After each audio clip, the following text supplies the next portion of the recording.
ভারতবাসী হিসাবে, বাংলার অধিবাসী হিসাবে আমি বাংলার মাননীয় মুখ্যমন্ত্রীকে ঘাটালবাসীর পক্ষ থেকে কৃতজ্ঞতা, ধন্যবাদ, অভিনন্দন জানাই। আপনারা দেখছেন বাংলার আওয়াজ। ঘাটালের প্রাক্তন বিধায়ক শঙ্কর দলুই যুবসাথী ক্যাম্পে গিয়ে নিজে হাতে ফর্ম ফিল আপ করে দিচ্ছেন। শঙ্কর দলুই অতি সাধারণ কর্মীর মতো বসে ফর্ম ফিল আপ করছেন। উৎসাহিত ঘাটাল বিধানসভার সাধারণ মানুষ অপেক্ষায় দাঁড়িয়ে আছেন শঙ্কর দলুই কখন তাদের ফর্ম ফিল আপ করবেন। সত্য ছুঁই ছুঁই শঙ্কর দলুইয়ের জোশ দেখে সাধারণ মানুষ হতবাক। ঘাটাল বিধানসভার জলসরা রামকৃষ্ণ হাই স্কুলে যুবসাথী ও ক্ষেতমজুরের ক্যাম্পে চলছে। তাই ক্যাম্পে প্রতিদিন দলের কর্মসূচি হিসাবে শঙ্কর দলুই সহ তৃণমূল কংগ্রেসের বিভিন্ন জনপ্রতিনিধিরা উপস্থিত হচ্ছেন।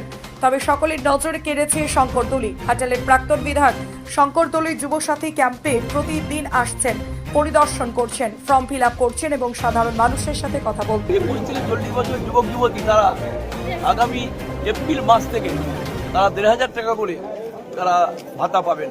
এটা অবিশ্বাস্য এবং অভিনব আমি মনে করি। এবং আমি ভারতবাসী হিসাবে, বাংলার অধিবাসী হিসাবে আমি বাংলার মাননীয় মুখ্যমন্ত্রীকে ঘাটালবাসীর পক্ষ থেকে কৃতজ্ঞতা, ধন্যবাদ, অভিনন্দন জানাই।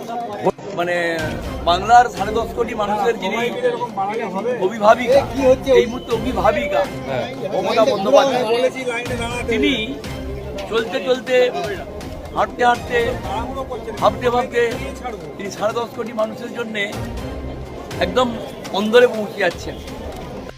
ঘাটাল থেকে নকিবুল ইসলামের রিপোর্ট। আপনারা দেখছেন বাংলার আওয়াজ।